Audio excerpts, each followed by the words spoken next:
Bonjour à tous et bienvenue dans cette nouvelle vidéo. Vous arrive-t-il de travailler avec des tableaux Excel qui nécessitent des références dynamiques et vous ne savez pas comment automatiser tout ça? Eh bien aujourd'hui, je vais vous présenter une des fonctions les plus sous-estimées et pourtant incroyablement puissante, la fonction indirecte. Avec elle, vous allez pouvoir créer des références de cellules dynamiques et faire des calculs beaucoup plus intelligents. Imaginez le scénario suivant. Vous avez un fichier Excel avec plus de 150 feuilles chacune représentant une recette unique. Dans chaque feuille, vous suivez les ventes avec des détails comme la date, le client, le nombre de plats, le prix unitaire et le montant total. Vous souhaitez maintenant compiler toutes ces informations en un seul endroit pour une analyse globale. Sans la fonction indirecte, cette tâche devient un vrai casse-tête. C'est très fastidieux, je vous promets. Il faudrait ouvrir chaque feuille manuellement et compiler les données. La fonction indirecte est justement conçue pour simplifier ce genre de tâches. Elle permet de faire des références à des cellules ou des plages de cellules de manière dynamique, ce qui vous permet de créer des formules qui s'adaptent automatiquement aux changements dans vos feuilles de calcul. Alors restez bien avec moi, car à la fin de cette vidéo, vous maîtriserez une nouvelle compétence qui vous fera gagner du temps et impressionnera vos collègues ou vos clients. Alors, je vais vous montrer déjà le cas pratique que nous allons essayer de traiter dans cette vidéo-là. Ok? Ici, nous avons déjà plusieurs feuilles, d'accord? Chaque feuille, comme je l'ai dit tantôt, représente une recette. Et à l'intérieur, nous avons les différentes commandes. Et nous avons pratiquement plusieurs feuilles. Je vais vous montrer.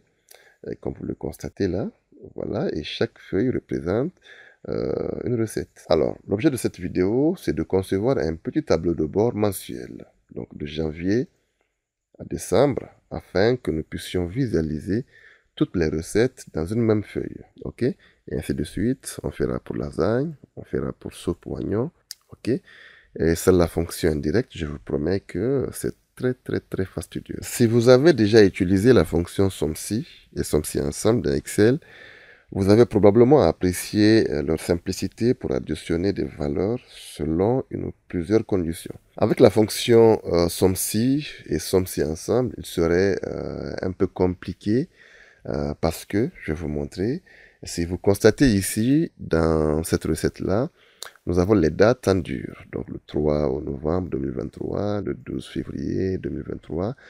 Les dates sont saisies en dur, alors qu'ici, de la situation, nous avons des mois, d'accord, en texte. Janvier est en texte, février est en texte, mars est en texte.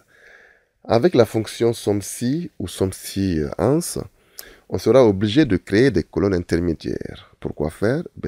Pour tout simplement extraire le mois et le formater en texte, d'accord? Et donc la fonction que je vais vous montrer, c'est une fonction qui est très peu utilisée. Donc cette fonction, c'est tout simplement SOMPROD. C'est une fonction très puissante et pourtant souvent négligée par beaucoup d'utilisateurs d'Excel parce que tout simplement, elle fonctionne de manière matricielle. Je vais d'abord me mettre ici dans janvier et je vais écrire SOMPROD. D'accord? Donc je vais me basculer dessus.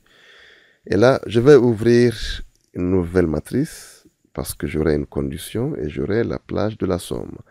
La matrice, c'est tout simplement, je viens dans poulet rôti, d'accord? Et là, je vais sélectionner mes dates. Très bien. Bon, n'oubliez pas de bloquer cette date-là en référence absolue. Le critère est égal tout simplement à cette date ici, d'accord? Mais très malheureusement, ici, nous n'avons pas de données identiques.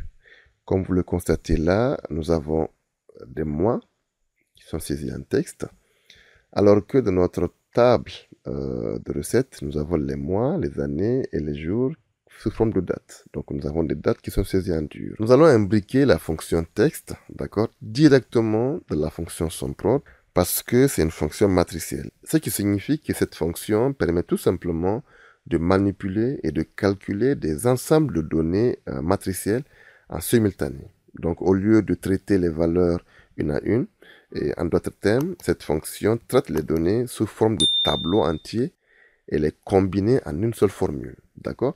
Donc ici, nous allons essayer de mettre texte. Nous voudrions tout simplement formater toute la colonne là. D'accord? Et là, la fonction texte a deux arguments. Le dernier argument, c'est tout simplement le format.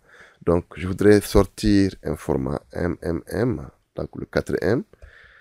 Ça veut dire tout simplement d'afficher tout le mois, mais en texte. Je vais comparer avec ma cellule B4 où nous avons le mois de janvier. D'accord? N'oubliez pas de figer cette cellule-là sur la ligne parce que nous allons incrémenter vers les colonnes. Une fois que cette fonction est déjà finie, alors je ferme la parenthèse, je mets un astérisque, c'est-à-dire une étoile, j'ouvre une nouvelle parenthèse et là, je vais tout simplement sélectionner la plage de la somme. D'accord?